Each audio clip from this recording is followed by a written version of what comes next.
Dear friends, आज हम बात करेंगे हिंदुज़म के बारे में। हिंदू एज ए रिलीजन पूरी दुनिया में मशहूर है। हिंदू, इनफैक्ट मैं कहना चाहता हूँ इसका एक्चुअल नाम जो था वो था सनातन धर्म।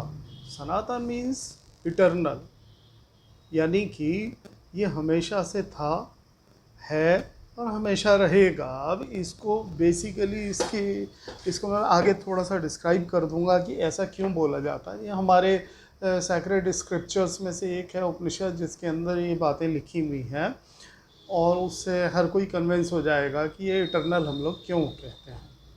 सनातन Dharma is a traditional name of Hindu dharma, और ये बेसिकली संस्कृत के अंदर था और उस ज़माने में संस्कृत ही चलती थी। और जो वैदिक पीरियड था उस समय इस पूरे सब कॉन्टिनेंट में, जिसको कि जम्बू द्वीप बोलते हैं, इसके अंदर सनातन धर्म ही प्रिवेल करता था। और क्योंकि पर्शियंस और हिंदूज, इनमें काफ़ी समानताएं थी शुरुआत से। और पर्शियन लोग जो है वो सा नहीं बोल पाते थे, सा के बदले हा बोलते थे, इसलिए उन्होंने सिंधु नदी को ये कहा उसके पार रहने वालों को कि ये हिंदूज़ हैं। और ये दरअसल ये एक और वीडियो में बनाऊंगा जिसके अंदर ये एक्सप्लेन करूंगा कि कैसे हम दोनों एक कज़न की तरह से हैं, ईरानियंस और हिंदूज़। खैर, अब हम आते हैं, हमारा जो सबसे सैक्रेड और पवित्र जो ग्रंथ माना जाता है वो है वेद। वेद चार प्रकार के होते हैं, आप सबको पता ही होगा। वेद में चार वेदों के अंदर चार भाग होते हैं, और चार भागों में जो सबसे आखिरी वाला होता है उसको बोलते हैं उपनिषद या वेदांत। वेदांत एक ऐसी बातें हैं वेदांत में लिखी हुई जो कि बेसिकली जो है वो फिलॉसफी से जुड़ी हुई है। इसके अंदर एक शब्द ऐसा नहीं है जो फिलॉसफी से जुड़ा हुआ ना हो, और फिलॉसफीज़ भी ऐसी हैं कि जो कि आपको रियलिटी ऑफ दिस कॉस्मॉस, इस ब्रह्मांड के बारे में रियलिटी जो होती है उसको डिस्कशंस के माध्यम से बताया गया है। तो ये एक कारण है जिसकी वजह से इसे इटर्नल बोला जाता है। अब इसके अंदर बहुत सारी क्लासिफिकेशन है, हमारे यहाँ एक किताब नहीं, हमारे यहाँ बहुत सारी किताबें हैं।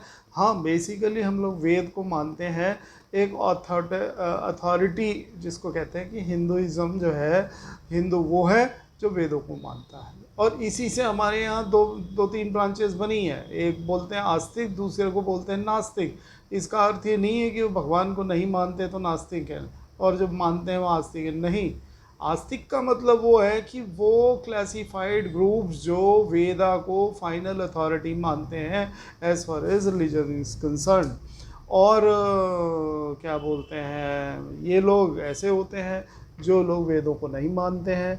जैसे नास्तिकों में आ गए आपके बुद्धिज़्म आ गया, जैनिज़्म आ गया, चारवाक आ गए। चारवाक तो मान लीजिएगा कि वो न पुनर्जन्म, न पिछला जन्म और ये सब चीज़ों में मानते ही नहीं है। उनकी तो एक कहानी बड़ी फेमस है, ऋणम कृत्वा घृतम पिबेद।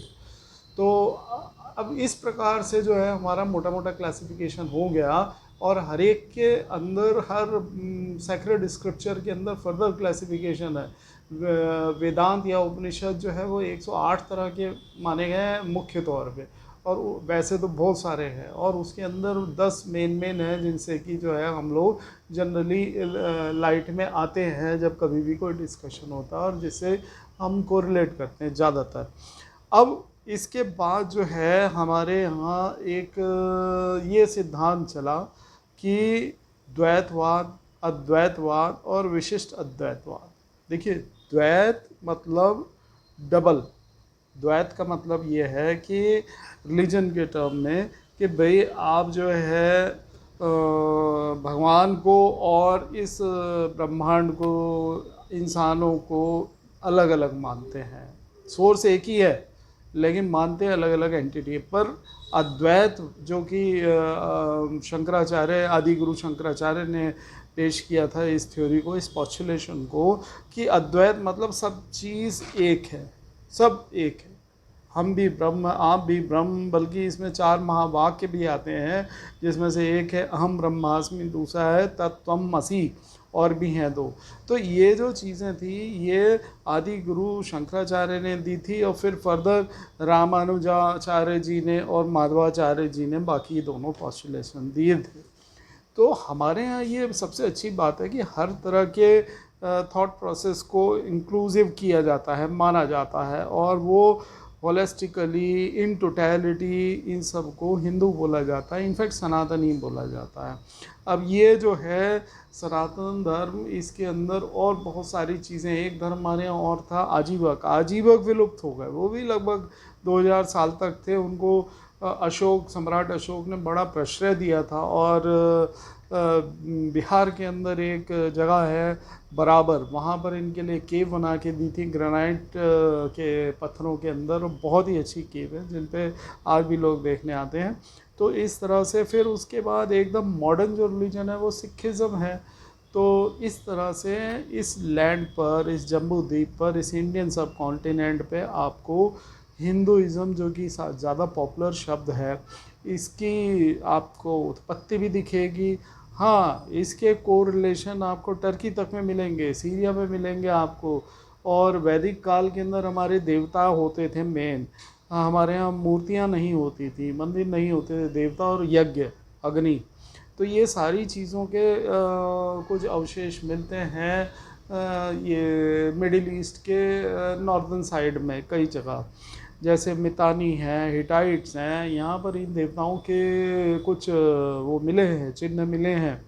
और साथ साथ ये भी है कि भारत के ही अंदर भीमबेटका एक जगह है, जो ये तो ये शो करता है कि यहाँ सिविलाइजेशन तो 10,000 साल पहले से रहती आ रही हो सकता है 30,000 साल पहले से रहती आ रही हो। ये कई कई जगह इसके बारे में बताया जाता है। तो इंडिया को हम कहते हैं क्रेडल ऑफ सिविलाइजेशन। और हम लोगों को इनफैक्ट इस चीज़ के लिए थोड़ा प्राउड फील करना चाहिए कि हम लोग इस प्लेनेट पे बहुत सारी चीज़ों के आविष्कारक हैं।